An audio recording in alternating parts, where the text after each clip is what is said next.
Voici 20 choses que vous ne saviez pas sur les joueurs de la NBA. Et en numéro 20, LaMelo Ball est le conducteur le plus fou de la NBA. LaMelo roule en Lamborghini depuis qu'il est adolescent.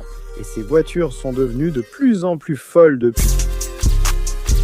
Voilà pourquoi les fans l'attendent avec impatience. On va voir LaMelo Ball. Mais LaMelo est toujours en excès de vitesse, il grille les feux rouges, il manque de provoquer des accidents de voiture. Et la seule fois où des fans l'ont vu sur l'autoroute, il les a défiés à la course.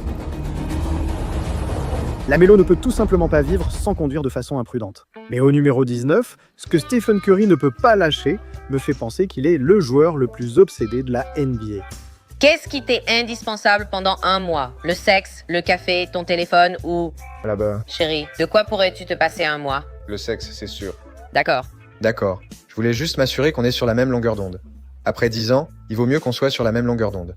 Ah ça, Regarde Curry, il marque des paniers à 3 points partout, mais Curry reste Curry. En 18e position, Kyrie Irving est secrètement un vieil homme. La transformation est achevée.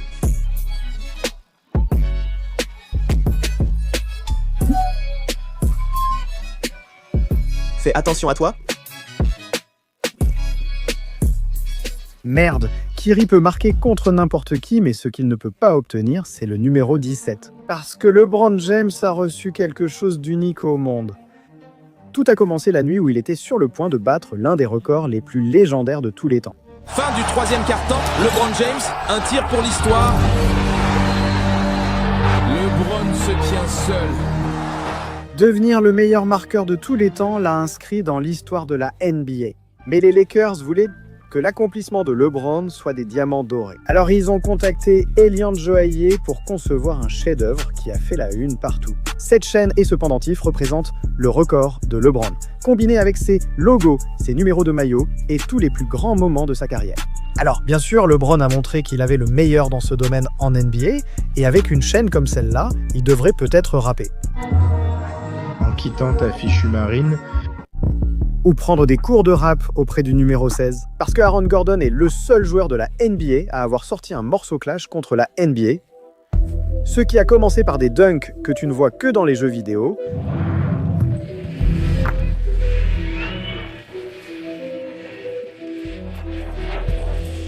a conduit à l'un des juges les plus sévères au monde, Dwayne Wade, qui a estimé que ses dunks n'étaient pas assez bons et lui a donné un 9. Cela a fait perdre Aaron injustement, alors il s'est retiré de la compétition pour toujours. Amer à cause de ce 9 sur 10, il a ainsi nommé son morceau de clash.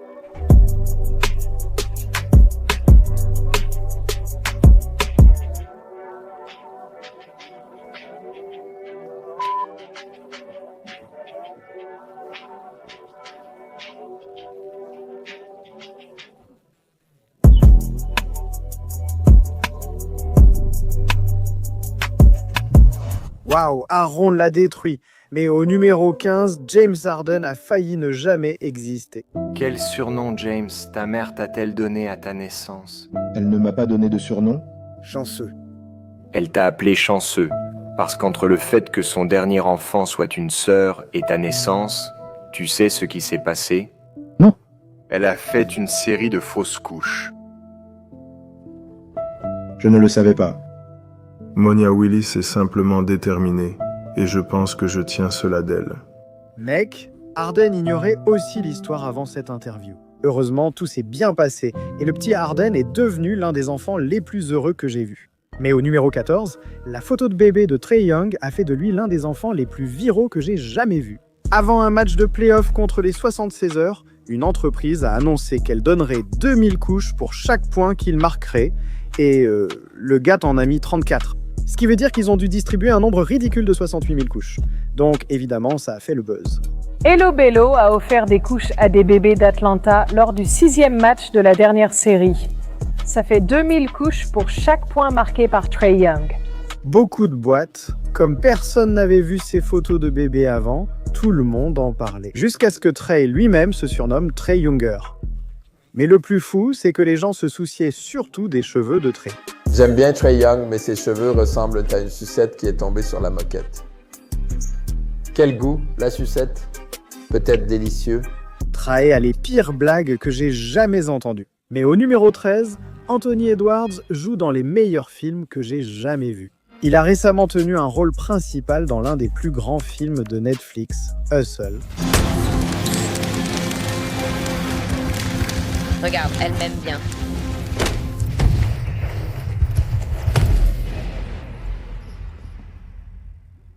Le film a eu un tel succès, Edwards a commencé à passer tout son temps en dehors du basket, à tourner encore plus de films. C'est dangereux. Le danger, c'est mon deuxième prénom. Mon deuxième prénom est Jamal. On n'aurait jamais dû quitter le vaisseau. Maintenant, au moins, il trouve des moyens sûrs de vivre sa vie.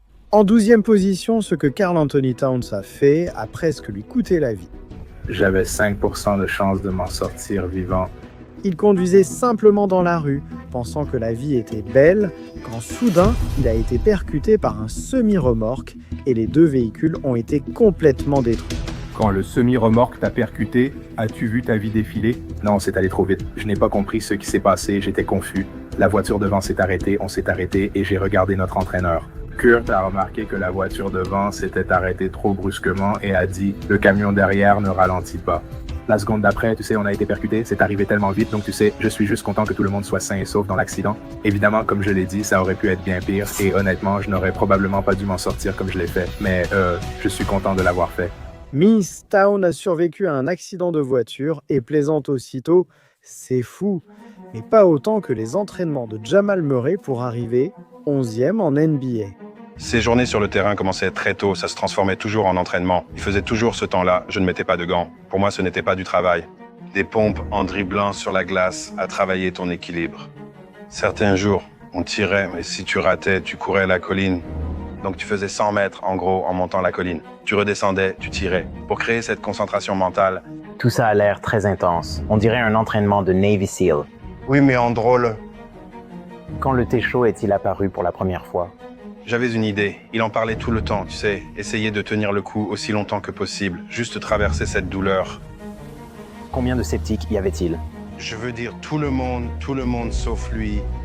Jamal se moquait du nombre de sceptiques. Il s'est toujours concentré sur le 23 juin 2016, la nuit de la draft. Avec le 7e choix de la draft NBA 2016, les Denver Nuggets sélectionnent Jamal Murray de Kitchener, Canada, et de l'Université du Kentucky. Si seulement mon père avait fait ça, j'aurais peut-être été le prochain choix. Avec le 8e choix, Hoopflix de l'Université de Washington. Mais maintenant qu'on entre dans le top 10 des choses que vous ne saviez pas sur les joueurs de la National Basketball Association, passons à un autre niveau, où un joueur a abandonné le basket pour conduire des chars. Voici Lauri Markkanen, et il pourrait sembler être un garçon blanc innocent, mais en réalité c'est un tueur. Donc l'armée du pays de Lauri avait besoin de lui, en plus de là où il a grandi en Finlande. En fait, il y a une loi obligatoire qui exige que tous les hommes fassent leur service militaire de toute façon. Ils l'ont obligé à quitter le basket pour aller au combat. Tu dois effectivement t'engager pendant 6 mois avant l'âge de 30 ans pour servir dans l'armée finlandaise. Alors, qu'est-ce que tu fais au quotidien ? Les journées sont assez longues, on se réveille tôt et on enchaîne probablement 10-12 heures d'affilée. C'est sympa, on rencontre plein de nouveaux gars et on se fait des amis. Il faut traverser ça ensemble. Donc en fait, ça s'est plutôt bien passé. Ils ont forcé le gars à arrêter le basket et couper son afro. Eh bien, Lauri pouvait gérer ça. Même l'armée n'a pas préparé Giannis au numéro 9, où il a vécu la rivalité la plus folle de l'histoire de la NBA. Après une soirée de tir catastrophique, Giannis n'a réussi que 4 lancers francs sur 15 coûtant la victoire à son équipe. Il a choisi de rester après l'entraînement chez ses adversaires, ce qui a déplu à certains. Laissez-le tirer, laissez-le tirer. Même si Giannis a déplacé l'échelle de force et s'est entraîné un peu plus longtemps. L'échelle est revenue pour se venger dans l'un des mèmes les plus fous de l'histoire de la NBA.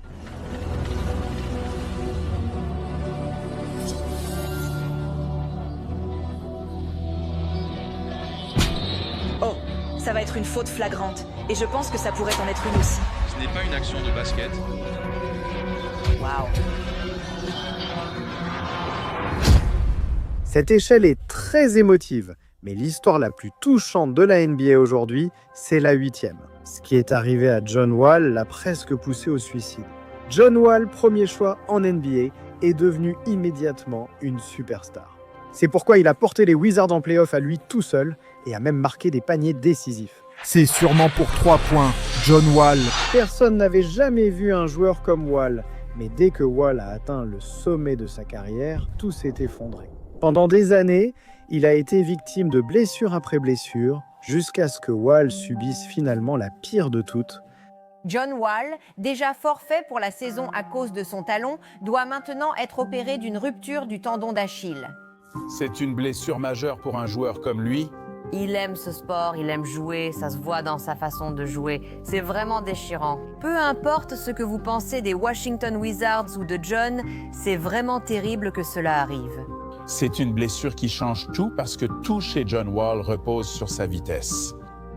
Et après cette annonce, Wall a été écarté des terrains pendant plus d'1 an. Mais ce n'était pas seulement les blessures qui ont fait de cette période le moment le plus émotionnel de sa vie. Wall devait faire face à la perte de toutes les personnes les plus proches de lui, comme son meilleur ami, sa mère et sa grand-mère. Elle t'a vraiment touché, non? En même temps, il n'a jamais pu retrouver son niveau et redevenir le joueur qu'il était autrefois.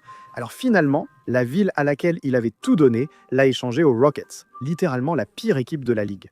Cela a poussé Wall à vouloir se suicider. Sans mes enfants, je ne serais pas là. J'étais dans un endroit sombre. Personne ne savait que je m'étais déchiré le tendon d'Achille, eu 4 infections et failli être amputé du pied.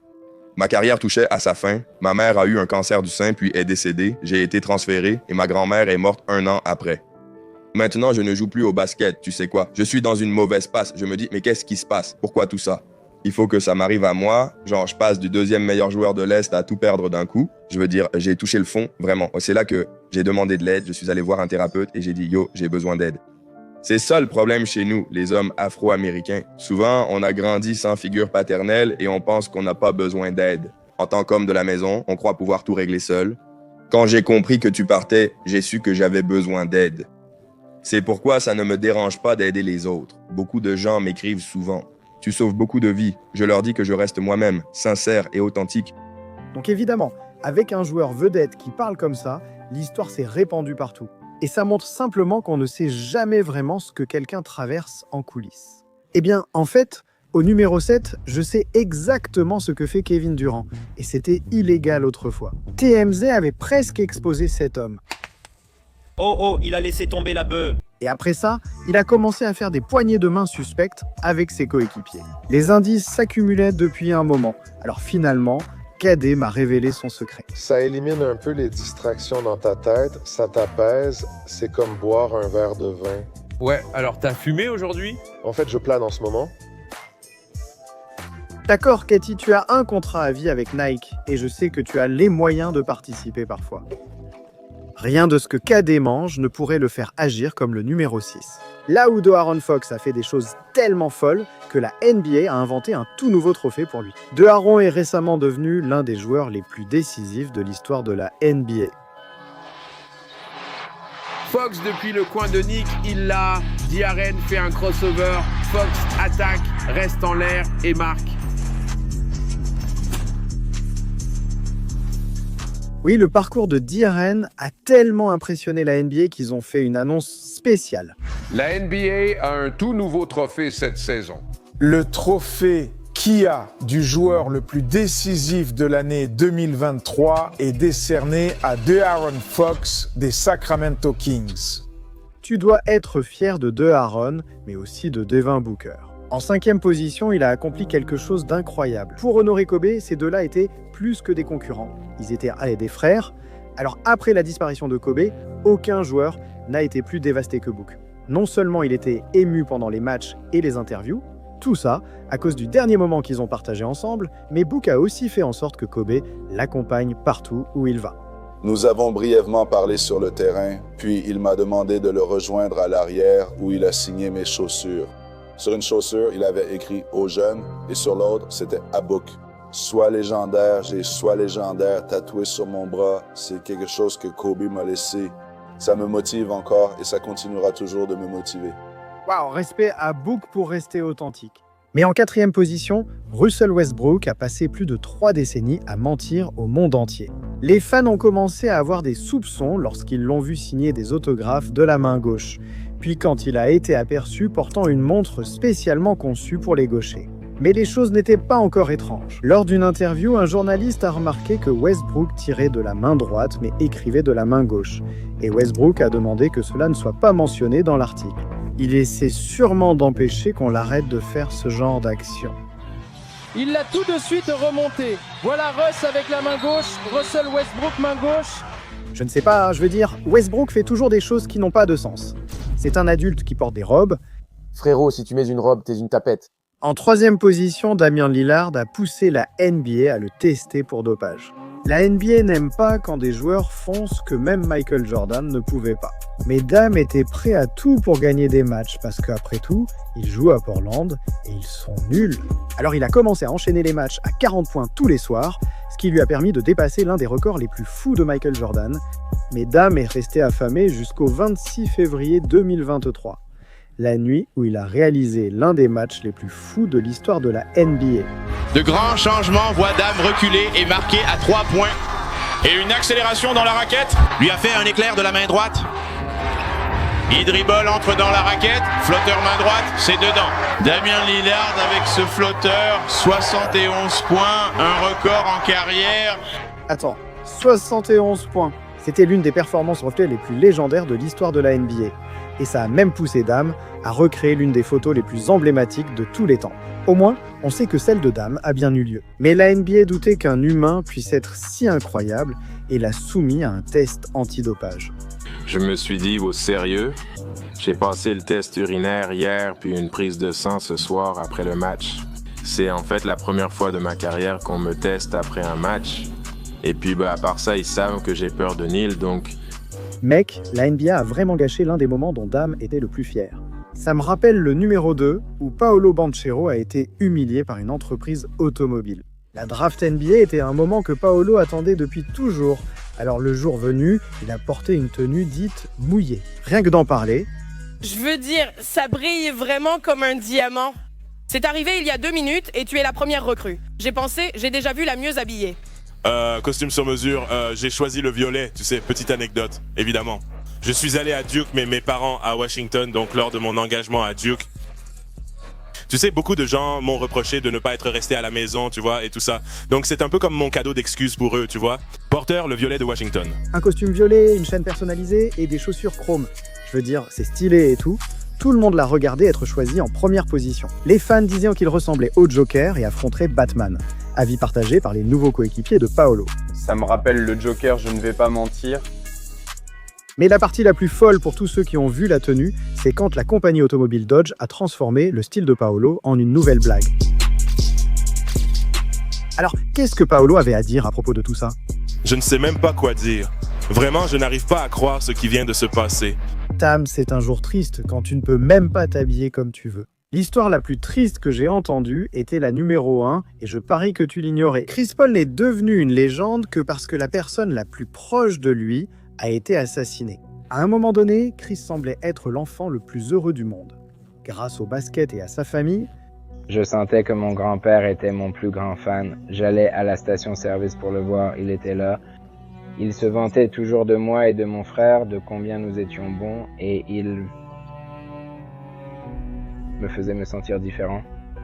Le 15 novembre, alors que Chris assistait à un match de football au lycée, un cousin lui annonça que son grand-père avait été retrouvé assassiné. Toujours en deuil quelques jours plus tard, Chris a décidé d'honorer son grand-père lors de son prochain match en marquant un point pour chaque année de la vie de son grand-père. Les 61 années, Chris a marqué 24 points rien que dans le deuxième quart-temps. Et c'est l'un de ces moments où j'ai juste senti que ce n'était pas possible.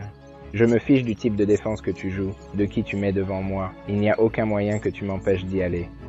Tout ce gars pense juste à mon grand-père, il se dit, tu sais, il est au paradis, il regarde ce match, il regarde ce match. À chaque fois qu'on me plaque, il saute de son siège et s'énerve. À moins de 2 minutes de la fin, Chris avait marqué 59 points. Puis il a foncé vers le panier, a pris une grosse faute et le tir est rentré. Il avait ses 61 points. J'ai eu l'impression de pouvoir mourir et aller au paradis, comme si ma raison d'être ici était presque remplie. Je me suis avancé vers la ligne des lancers francs, l'arbitre m'a donné le ballon, j'ai tiré puis mon entraîneur m'a sorti du match. J'ai regardé mon père et j'ai pleuré. Je veux maintenant que Chris Paul transforme les jeux vidéo en réalité et remporte un titre pour son grand-père.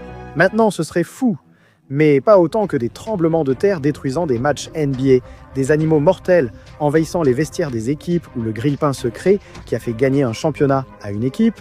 Voici les 20 moments les plus fous de l'histoire de la NBA. Et je ne sais pas ce que tu fais encore là, mec. Clique dessus.